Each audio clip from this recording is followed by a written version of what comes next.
Spinoza explique bien ça. Ce qui engendre la superstition, c'est ce qu'il appelle l'admiration. Alors certains philosophes ont porté au nu l'admiration en faisant l'affect par excellence qui dispose à la philosophie. Il y a quelque chose qui est spécifique à Spinoza et à quelques autres d'ailleurs, mais enfin qui est vraiment très propre, c'est sa critique de l'admiration, de l'étonnement. Il considère que cela mène au contraire d'autres philosophes comme Platon, Aristote et Descartes, non pas à animer, à inspirer la pensée, mais au contraire à la bloquer, à la figer sur la considération de choses fascinantes, mais qui ne donnent rien à penser. Et la superstition croit là-dessus, justement, sur ces images qui fascinent, qui retiennent l'attention et qui ne sont liées à rien, qu'on ne peut associer à rien et qui donc inquiètent, terrifient, etc. Donc la superstition s'installe, se nourrit effectivement de la fascination. Alors l'objet du spinozisme, c'est bien de réduire cette fascination, et en particulier de la fascination sur laquelle la superstition fait florès, en l'expliquant par ses causes au contraire, et donc en la détachant de ce caractère fascinant. Mais ça veut dire qu'il y a une opposition d'emblée entre d'un côté le savoir, ou la science au sens large du terme, et de l'autre, la superstition. Est-elle croyance ou non? Si on repart du documentaire qu'on a entendu, c'est un reportage sur Mystère TV, figurez-vous, l'incroyable histoire d'Apollo 13. Le témoignage est génial parce que l'ingénieur, la personne qui travaille à la NASA dit bien « mais nous n'y avons pas pensé une seule seconde, on était occupés par nos recherches scientifiques et techniques qui nous ont permis de produire Apollo 13 ». Oui, c'est très intéressant parce que ça permet de comprendre ce que c'est que la philosophie d'une certaine façon entre deux domaines. D'un côté la science qui ne pense même pas à l'existence de la superstition et qui mène ses 12 recherches, et donc la suivante c'est la 13e, c'est logique, il n'y a pas de problème.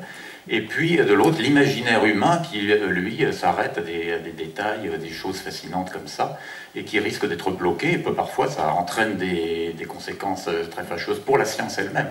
Donc la philosophie vient en appoint, en quelque sorte, elle vient réfléchir, et où elle se donne comme science de l'homme, et non pas comme science générale de la nature, et la production de la superstition est un objet pour la philosophie.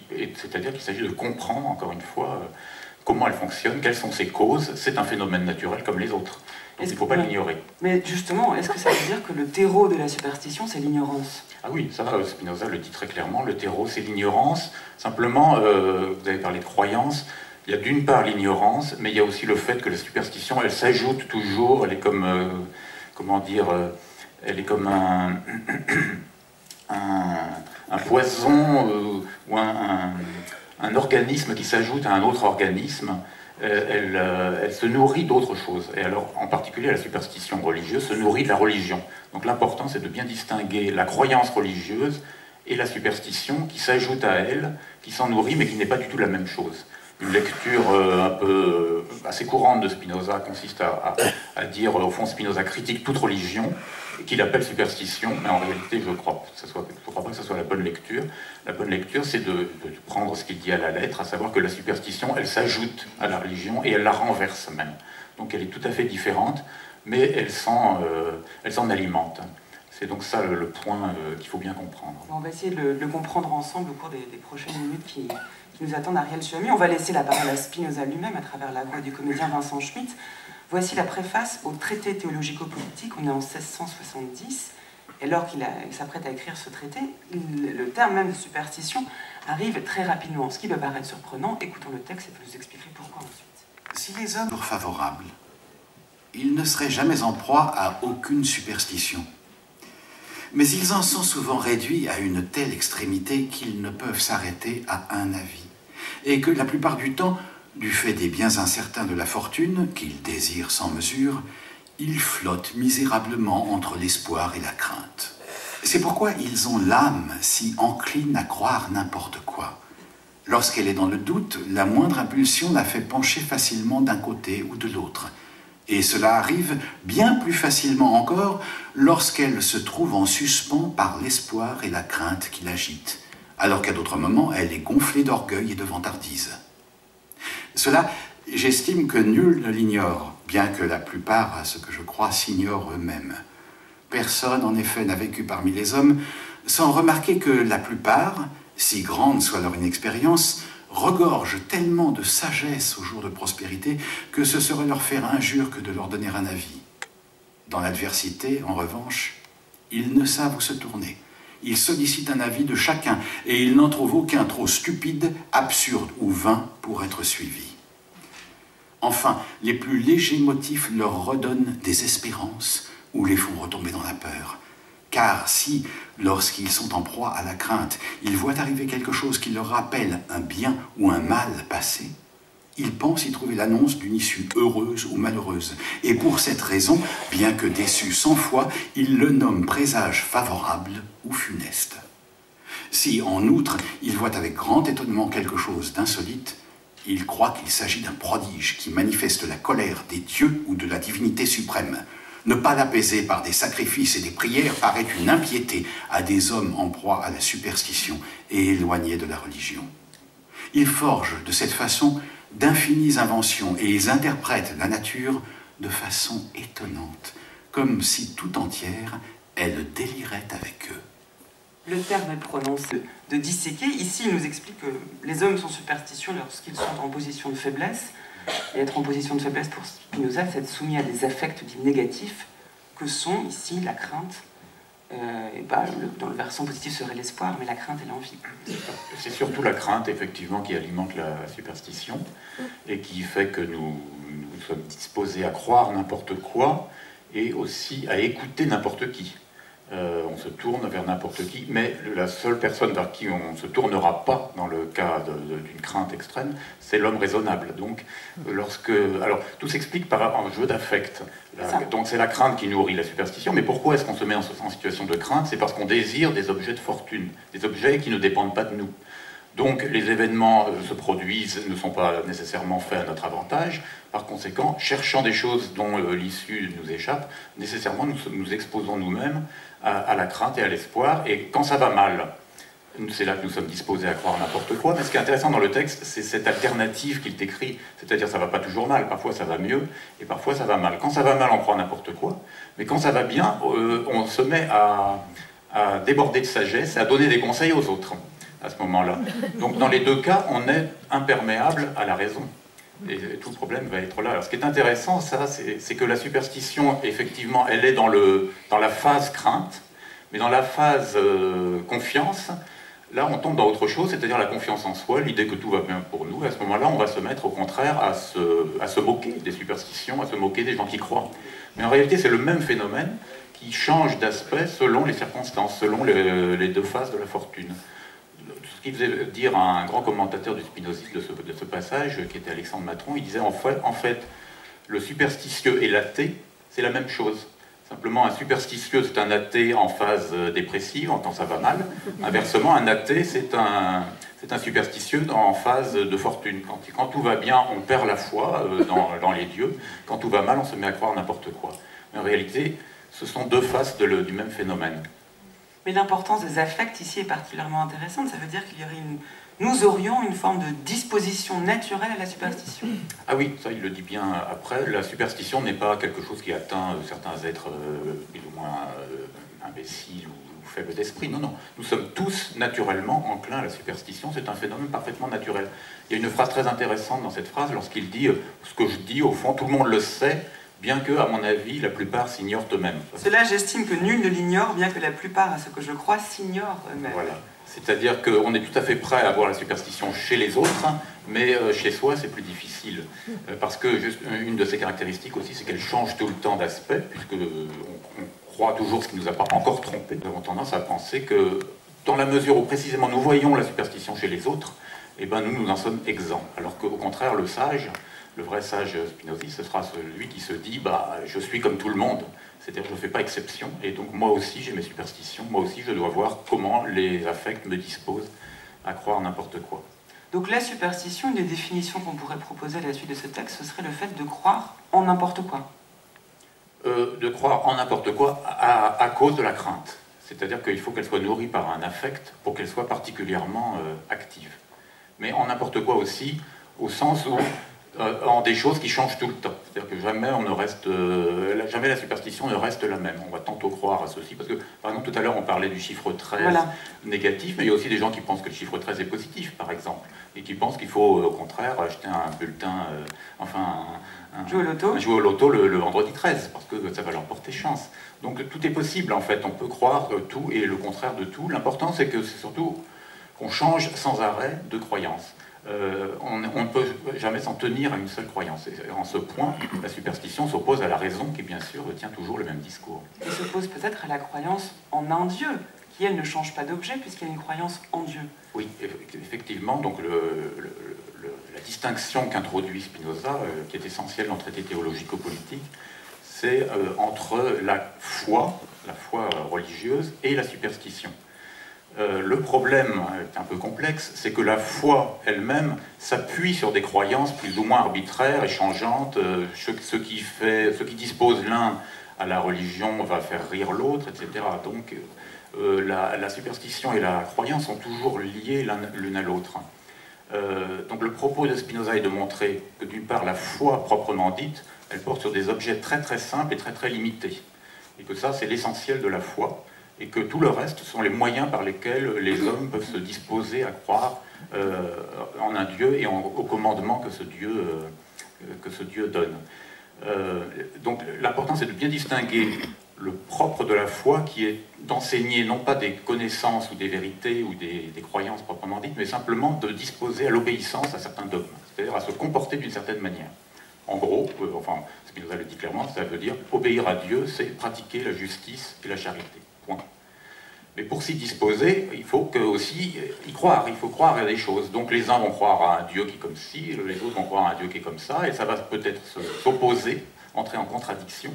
Et c'est là que cette religion qui à la base enseigne le justice et charité, c'est-à-dire l'entente entre les hommes, se transforme en son contraire, c'est-à-dire en des controverses qui débouchent rapidement sur des conflits théologiques et sur des violences, des guerres théologiques, c'est-à-dire les plus violentes qui soient. Et cela parce que la superstition s'est greffée sur ce phénomène qu'est la foi. Parce que la foi elle-même est un phénomène complexe qui, d'une part, recommande l'obéissance à un dogme, mais aussi enseigne des choses plus ou moins fondées, et souvent parfaitement imaginaires, mais qui sont nécessaires à certains hommes pour les disposer à l'obéissance. Et ce qui signifie que la contradiction entre d'un côté la raison et de l'autre la croyance n'est pas vraiment soluble, parce que si la croyance et la superstition, si on pense à la superstition comme étant un des effets peut-être nécessaires de la croyance dans certaines situations de notre vie, est absolument nécessaire, la volonté n'y peut rien. Il ne suffit pas de ne plus vouloir croire pour ne plus croire. La raison peut être impuissante face à la croyance et la superstition. Oui, bien sûr, la raison est très très impuissante face à ces phénomènes. Et d'ailleurs, Spinoza n'attaque jamais directement les superstitieux. Il s'adresse à des gens de bonne foi, à des religieux qui veulent échapper justement à ces phénomènes de guerre religieuse. Le superstitieux, on ne peut pas lui parler directement parce qu'il s'oppose, il est vraiment l'inverse de la raison. Et parce que le superstitieux prétend à un savoir, et un savoir qui procède de manière radicalement contraire à la raison. C'est-à-dire pour lui, ce qui est irraisonnable, ce qui est absurde, c'est justement cela qui est le signe du vrai. Donc il entre directement en conflit avec la raison. Tandis que la foi, elle, ne peut pas entrer en conflit avec la raison dans la mesure où leurs objets sont différents. La raison vise la connaissance, la foi vise l'obéissance à des dogmes. Donc elle regarde simplement la morale, tandis que la raison regarde la connaissance. Donc en principe, ces deux domaines sont strictement distincts, n'ont rien de commun. Le problème, c'est qu'il y a la superstition qui vient jouer les troubles faits. Mais ce qui peut paraître surprenant, c'est que dès qu'on ouvre un livre de Spinoza, si on ouvre l'éthique par exemple, un des premiers mots que l'on rencontre, c'est Dieu. Oui. C'est-à-dire que comment définit-il lui-même Dieu, si ce n'est pas comme l'objet d'une croyance qui se serait déposée sur justement un objet qu'on aurait appelé Dieu, ça aurait pu être autre chose. Dieu a bien un sens, en tout cas dans l'éthique de Spinoza, alors comment le définit-il ? Alors, Dieu a un sens, c'est un objet de connaissance. Le premier objet de l'éthique, c'est la connaissance de Dieu. Il ne s'agit pas de croire en Dieu. On se demande souvent toujours si Spinoza croyait en Dieu. La question, en fait, pour lui, ne se pose pas parce qu'il sait. Il a la connaissance absolue de l'existence de Dieu, qui est démontrée géométriquement au début de l'éthique. Donc, pour lui, ce n'est pas une question de croyance.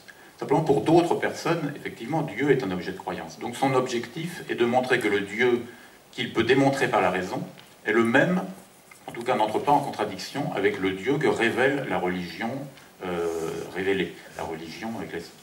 Simplement, pour cela, il faut aussi montrer que, par contre, le Dieu de la superstition, lui, n'a rien à voir avec le vrai Dieu, le Dieu que la connaissance, que la raison peut connaître. Voilà le jeu qui se joue. C'est pour ça qu'il reprend à la religion le mot de Dieu pour dire, écoutez, moi, le Dieu que je découvre par ma raison n'est pas contraire à celui qu'enseigne la religion. Ils se rejoignent dans la mesure où les dogmes qu'enseigne la religion de manière morale, la raison les démontre. Donc ce sont les mêmes. La raison enseigne elle aussi à pratiquer la justice et la charité. Simplement, elle explique pourquoi il faut le faire, tandis que la religion, elle, va dire il faut le faire sans donner de raison. Elle donne des commandements là où la raison explique des vérités. Mais le contenu est le même. En revanche, la superstition renverse la religion, puisque au lieu d'enseigner la justice et la charité, elle enseigne au contraire le conflit, la tristesse, la haine, etc.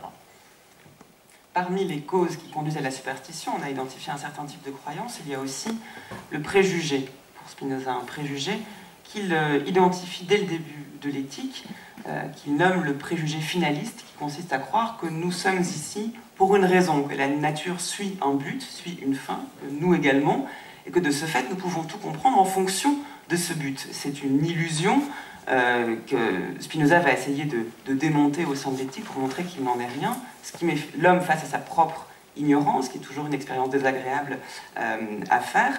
Mais ce qui est très intéressant dans le texte que l'on va entendre, donc dans l'appendice de l'éthique 1, c'est qu'il nomme ce préjugé, qu'il montre que de ce préjugé aussi naît une certaine forme de superstition, donc c'est-à-dire y compris dans le domaine de l'opinion et pas simplement dans celui de la croyance. Écoutez ce texte. D'où il résulta que chacun d'eux, suivant son naturel propre, inventa des moyens divers de rendre un culte à Dieu, afin que Dieu l'aimât plus que tous les autres, et mit la nature entière au service de son aveugle désir et de son insatiable avidité. Ainsi ce préjugé est devenu superstition et a plongé de profondes racines dans les esprits, ce qui fut une raison pour chacun de chercher de toutes ses forces à comprendre les causes finales de toutes choses et à les expliquer. Mais en voulant montrer que la nature ne fait rien en vain, c'est-à-dire qui ne soit à l'usage des hommes, il semble avoir uniquement montré que la nature et les dieux délirent aussi bien que les hommes.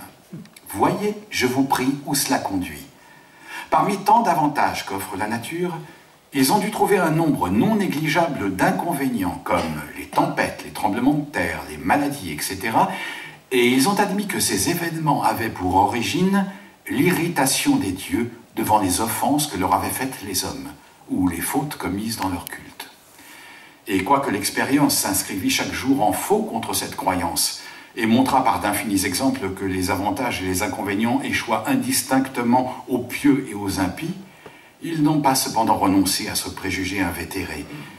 Il leur a été en effet plus facile de classer ce fait au rayon des choses inconnues, dont ils ignoraient l'usage, et de garder ainsi leur état actuel et inné d'ignorance, que de ruiner toute cette construction et d'en inventer une nouvelle.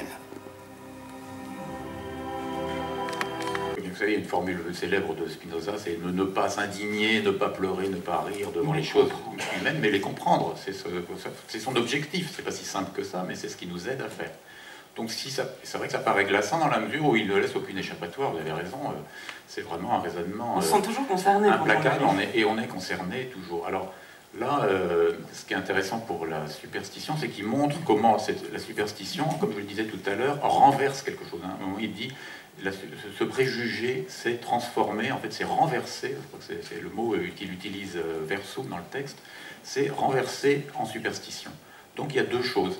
Il y a d'abord le préjugé finaliste, et puis ensuite le renversement de ce préjugé. Je crois qu'il faut bien distinguer ces deux choses pour comprendre ce dont on parlait tout à l'heure, c'est-à-dire la différence entre la simple croyance et puis la superstition. Le préjugé finaliste, en fait, c'est ce qu'on appelle traditionnellement dans la philosophie la croyance aux causes finales, l'explication par les fins, l'explication, autrement dit, par le but. Spontanément, les hommes, et même beaucoup de philosophes, expliquent les choses par leur finalité. il constate dans la nature qu'il y a des choses qui nous sont utiles. Alors, Spinoza donne des exemples. Les yeux servent à voir, les dents pour mâcher, les animaux pour nous nourrir, et puis finalement le soleil pour nous éclairer. Autrement dit, c'est un peu la question que se posent les enfants, quoi. Pourquoi, c'est-à-dire à quoi ça sert? Et on constate spontanément, tous les hommes font ça, on commence par constater qu'il y a des choses qui nous sont utiles. Et de fil en aiguille, on se met à expliquer le monde entier de cette manière-là. C'est comme si, au fond, le monde lui-même était fait pour nous, tout entièrement pour nous. Et on ne va pas chercher plus loin. On ne va pas chercher plus loin, sauf qu'en se posant même la question de l'existence du monde et de nous dans ces termes, on en vient implicitement et nécessairement à dire, bah, si tout est fait pour nous, il faut bien qu'il y ait quelqu'un derrière le monde, en quelque sorte, qui ait fait les choses pour nous. Donc on en vient spontanément à croire à quelque chose comme un directeur de la nature, comme il dit, autrement dit à un ou à plusieurs dieux, qui aurait tout fait pour nous. Et puis la question se continue. Alors bon, les dieux ont tout fait pour nous, mais nous-mêmes, pourquoi sommes-nous là, puisque tout a été fait pour nous? Eh bien, comme on ne sait rien sur ces êtres mystérieux qui auraient tout fait pour nous, il ne reste plus qu'à faire de l'anthropomorphisme, c'est-à-dire les imaginer semblables à nous. Et nous, quand on rend service à quelqu'un, c'est pourquoi? En général, c'est pour en obtenir en retour des remerciements, des honneurs, ce qu'on appelle de la gloire, hein, traditionnellement. Donc finalement, les dieux, ça doit être pareil. S'ils ont tout fait pour nous, c'est pour obtenir en remerciement de la gloire, ce qu'on va appeler un culte. Autrement dit, un culte. C'est comme ça que se met en place la religion. Donc vous voyez, la religion se met en place sur une illusion, parce qu'en réalité, les choses ne se passent pas comme ça. Les choses sont apparues par des causes nécessaires et pas en fonction de nous. Mais la religion se met en place en fonction d'une illusion, mais on n'est pas encore dans la superstition. On a là un schéma qui nous dit, voilà, la finalité du monde, c'est la gloire de Dieu. Les dieux ont tout fait pour nous, et nous, pour qu'on lui rende un culte, tout est clair, ça s'organise très bien. Le problème, c'est le moment où on va se dire, oui, mais quel culte? Comment est-ce qu'on va remercier ces dieux? Parce qu'on ne sait rien d'eux. Et donc on va continuer le même raisonnement, on va dire, bah, ce qui plaît aux dieux, c'est ce qui nous plaît à nous. Oui, mais voilà, c'est que parmi les hommes, ce qui plaît aux uns déplaît aux autres, et donc là on entre dans la diversité des complexions humaines. Et puis les hommes, ce faisant, vont s'opposer vont diverger sur la nature même du culte, et puis ils vont s'apercevoir que c'est quand même assez intéressant d'être celui qui déclare quel est le bon culte et quel est le mauvais culte. Ça permet au fond d'obtenir d'être le récipiendaire, enfin l'intermédiaire entre les dieux et les hommes. Donc, et c'est ce moment où tout va se renverser, c'est le moment où les hommes se mettent à transformer le culte de Dieu comme un moyen, à en faire un moyen à leur avantage, à eux, à chacun. Donc c'est le moment, dans le texte, où il dit, c'est alors que ce préjugé se renversa en superstition, puisqu'à ce moment-là, le vrai but, c'est que chacun met la religion elle-même à son service, à lui. Et donc, au lieu que le monde soit fait pour l'honneur des dieux, pour la gloire de Dieu, comme on l'a cru pendant longtemps, en fait, le monde devient, enfin, tout ce système finaliste devient un moyen pour servir les avantages de tel ou tel qui se prétend le porte-parole des dieux. Et comme il y a évidemment la concurrence, et ben, c'est comme ça qu'on débouche sur les guerres religieuses. Est-ce qu'on peut remplacer, puisque c'est un mécanisme que Spinoza décrit ici, un mécanisme qui était particulièrement présent au siècle où il écrit, au XVIIe siècle, est-ce qu'on peut remplacer Dieu et les cultes par la politique et les partis politiques, par exemple? Alors plus exactement, la politique va jouer un rôle dans cette affaire, puisque la superstition va être un moyen pour la politique, pour les puissants, pour établir leur pouvoir, puisque bien, on voit tout de suite que le moyen d'obtenir du pouvoir sur les hommes, c'est de jouer sur la crainte et sur la superstition. D'une part, donc, il y aura des pouvoirs théologico-politiques, c'est-à-dire que le prêtre va ambitionner le rôle de roi. Mais alors, les rois vont comprendre ça. Il faut revenir à la préface du traité théologico-politique pour le lire. Les rois, comprenant cela, vont essayer d'empêcher la concurrence parmi les vendeurs de culte. Donc ils vont, dit Spinoza, entourer la religion d'une pompe, d'une sacralité extrême, de manière à empêcher les concurrences concernant le culte, à empêcher, autrement dit, la contestation de religieux qui viendraient dire écoutez, votre roi, il ne respecte pas le vrai culte de Dieu, il faut donc le renverser, en mettre un autre à la place, etc. Au point que finalement, ce qui va être interdit, et alors Spinoza donne à ce moment-là l'exemple des Turcs, parce que les l'époque, les Turcs, c'est toujours l'exemple de l'obscurantisme maximum. Ce que les puissants, les politiques vont interdire, c'est toute discussion religieuse, finalement. Ils vont dire, ben voilà, il faut surtout empêcher toutes les controverses, et donc finalement toutes les discussions, et donc finalement toute philosophie, parce que la philosophie naît de la discussion sur la nature, etc. Donc pour échapper à ce travers qu'est la superstition, on tombe dans un travers encore pire, qui est l'obscurantisme, le fanatisme, enfin la dictature purement et simplement, et la censure générale des esprits. Et au regard de... Si la censure pure et simple.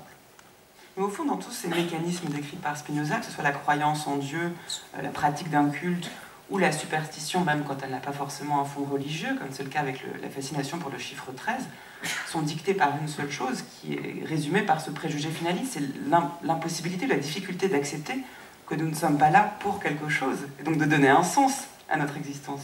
Oui, mais alors le préjugé finaliste, finalement, il n'est pas en lui-même néfaste. C'est-à-dire qu'on pourrait très bien imaginer une religion qui pose en dogme le préjugé finaliste, c'est-à-dire qui nous disent, eh bien voilà, Dieu a créé le monde pour qu'on l'honore, et puis qui nous enseigne que le bon culte, c'est par exemple pratiquer la justice et la charité. C'est comme ça, par exemple, que Spinoza comprend le christianisme, enfin du moins la religion du Christ, plus exactement celle qui est enseignée par les évangiles. Le Christ, selon lui, n'a rien enseigné d'autre que cela. La règle d'or, disons, aimez-vous les uns les autres, ne faites pas de mal aux autres, et un point, c'est tout le reste. Ça a été rajouté ensuite pour diffuser cette religion. Mais si on revient à l'essence de cette religion, on peut très bien associer le préjugé finaliste et des dogmes qui eux-mêmes sont pieux, c'est-à-dire s'accordent avec la raison. Ça fait pas problème. Donc le préjugé finaliste n'est mauvais que dans la mesure où il empêche de comprendre ce qu'est la vraie nature de Dieu, qui effectivement, lui, ne peut pas agir selon des fins. Parce que s'il agissait selon des fins, ça voudrait dire qu'il lui manque quelque chose, ça voudrait dire qu'il est en demande de quelque chose, et donc cela est contradictoire avec l'idée même de Dieu, qui est l'être tout-puissant par excellence. Mais si on essaie de voir comment... Mais c'est décisif, si on ne comprend pas ça, on a une idée bizarre du Dieu spinoziste. Oui, disons qu'il faut bien s'entendre la nature, disons que c'est la puissance productive à l'œuvre dans la nature, on va dire, Dieu. Donc ce n'est pas quelque chose d'extérieur ou d'antérieur à la nature, ce n'est pas un être qui aurait créé la nature comme moyen pour une fin, encore une fois, c'est la productivité même des causes dans la nature. Et dans cette mesure, je pense qu'il est tout à fait actuel, parce qu'on parlait du préjugé finaliste qui consiste à croire que tout est fait pour nous. Mais aujourd'hui, regardez les débats sur l'écologie. C'est exactement la question qui se pose. Est-ce que la nature est faite pour nous? On a eu tendance à le croire sans même s'occuper d'une croyance en un Dieu ou pas. On a eu tendance à croire que tout dans la nature était à notre service. Et puis aujourd'hui, on voit que non seulement ça n'est pas le cas, mais qu'à force de croire des choses pareilles, on est en train de la détruire et de nous détruire nous-mêmes. Et donc il faut reconsidérer la nature comme, certes, quelque chose d'extrêmement puissant, productif, mais qui a ses lois, qui a ses règles, et dont les lois ne nous concernent pas, elles ne sont pas faites pour nous. Et l'idée que la nature n'est pas faite pour nous, ça c'est l'idée fondamentale du spinozisme, et c'est l'idée du Dieu spinoziste, c'est-à-dire que Dieu produit toute chose, mais il ne produit pas pour nous. Alors on peut remplacer effectivement par nature, et à ce moment-là, on est de plein pied avec les préoccupations écologiques contemporaines. Il y a une lecture écologique de l'éthique de Spinoza. Oui, par exemple, Arnaud Naès, qui est un des grands théoriciens de l'écologie, s'est inspiré en grande partie de Spinoza. Il y a une autre, la mesure de lui-même, de savoir quelle est la place qu'il occupe dans cette nature, justement. Vous disiez que l'homme n'est pas... Enfin, vous disiez, Spinoza dit que l'homme n'est pas un empire dans un empire, c'est-à-dire qu'il a tendance à se considérer, vous parlez d'anthropocentrisme, voire d'anthropomorphisme, il a tendance à se considérer comme étant le centre, peut-être de cette création, que ce monde a été fait pour lui, et c'est pour cela qu'il va remercier un Dieu en pratiquant un culte. Il n'est pas d'ailleurs obligé de le remercier, il pourrait au contraire en vouloir au Dieu de l'avoir créé. C'est une possibilité qui serait assez anti-religieuse mais intéressante. On va écouter un troisième et dernier texte, donc tiré de la quatrième partie de l'éthique, où il décrit comment le malentendu peut-être que va induire la superstition naît justement de cette fausse conception que l'homme a de lui-même, et quand on l'entend, on se dit qu'il a raison et que bon nombre de nos pensées, de nos préjugés aujourd'hui sont commandés par cette fausse conception que nous avons de nous-mêmes. La superstition, mais seul un envieux peut prendre plaisir à mon impuissance et à ma peine. Plus grande est la joie dont nous sommes affectés, en effet, plus grande la perfection à laquelle nous passons, et plus en conséquence nous participons de la nature divine. Et jamais ne peut être mauvaise une joie réglée par l'entente vraie de notre utilité. qui, au contraire, est dirigé par la crainte et fait le bien pour éviter le mal, n'est pas conduit par la raison. Mais la puissance de l'homme est extrêmement limitée et infiniment surpassée par celle des choses extérieures. Nous n'avons donc pas un pouvoir absolu d'adapter à notre usage les choses extérieures. Nous supporterons toutefois d'une âme égale les événements contraires à ce qu'exige la considération de notre intérêt si nous avons conscience de nous être acquittés de notre Fils, savons que notre puissance n'allait pas jusqu'à nous permettre de les éviter et avons présente cette idée que nous sommes une partie de la nature entière dont nous suivons l'ordre. Si nous connaissons cela clairement et distinctement, cette partie de nous qui se définit par la connaissance claire, c'est-à-dire la partie la meilleure de nous, trouvera là un plein contentement et s'efforcera de persévérer dans ce contentement. C'est-à-dire l'être unique qui produit des effets par la nécessité de sa nature et dont, comme disait le texte qu'on a lu avant, dont nous sommes une partie, simplement une partie. Nous ne sommes pas des créatures de Dieu, nous sommes une partie de la divinité. Et dans la mesure, comme disait le texte, où nous comprenons, où nous progressons dans la compréhension des lois de la nature elle-même, nous participons à la nature divine, davantage. Et c'est cela que Spinoza appelle la joie. Alors la superstition, elle, au contraire, considère que c'est la tristesse qui nous met en relation avec le divin, et que dans la mesure où nous nous affligeons devant lui, où nous pleurons, nous pleurnichons devant les coups du destin, nous avons des chances, et surtout dans la mesure où nous nous humilions devant elle, nous avons des chances d'obtenir ses faveurs. Donc là encore, on voit ce face-à-face entre la philosophie et la superstition.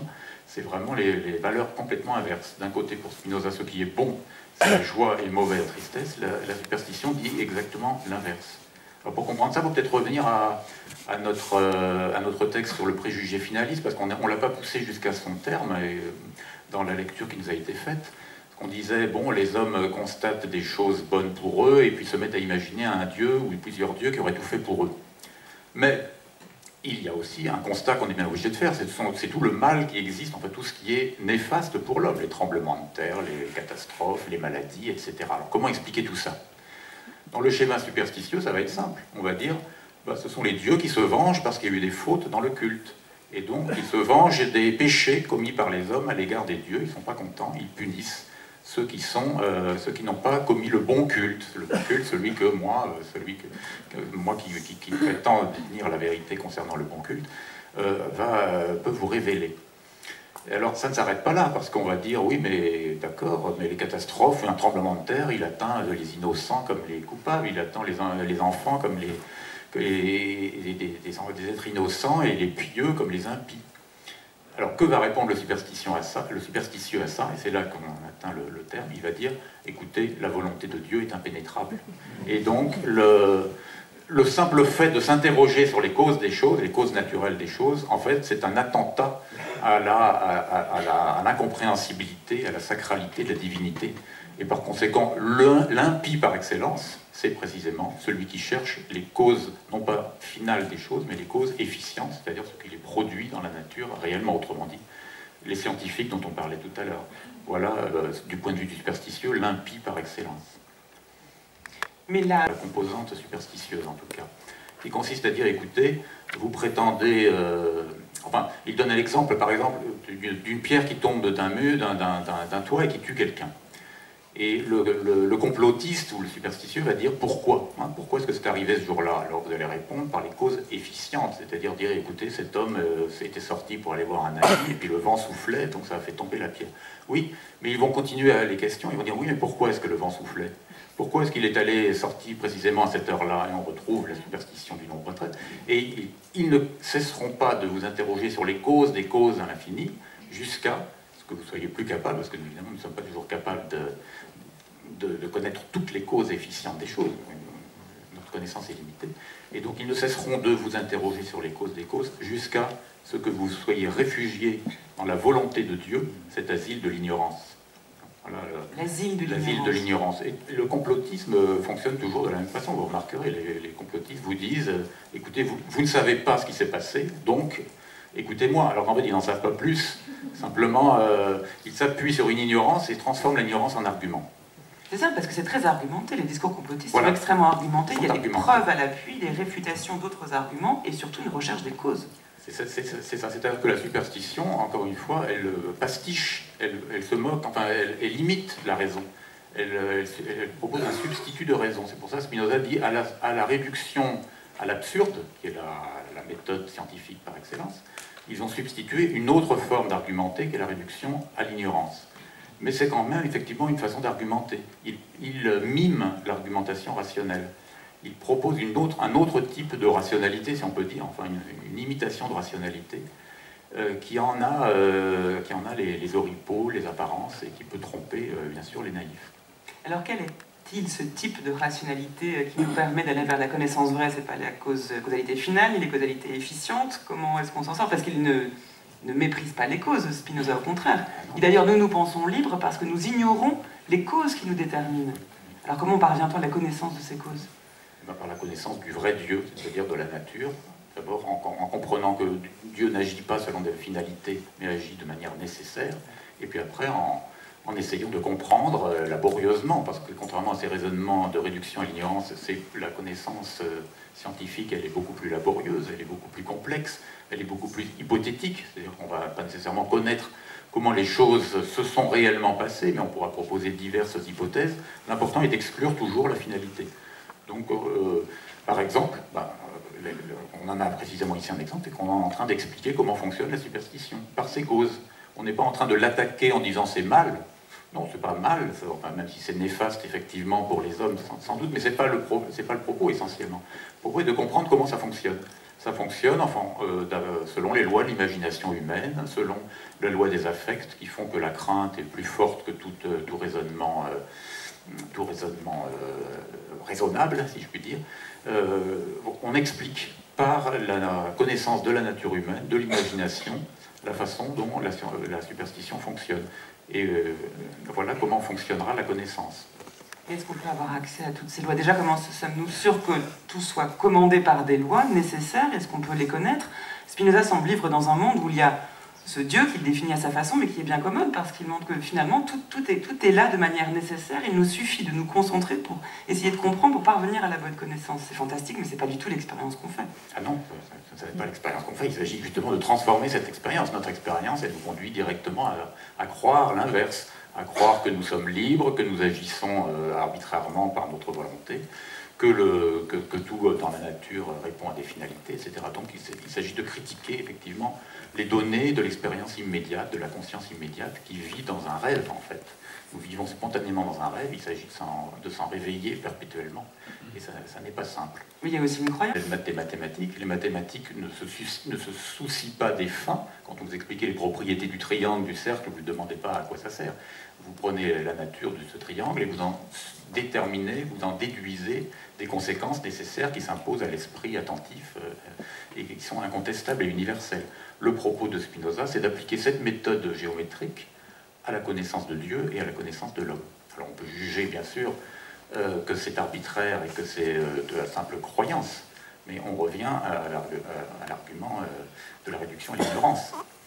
Le seul moyen, c'est d'examiner les démonstrations que fait Spinoza et les discuter, elles.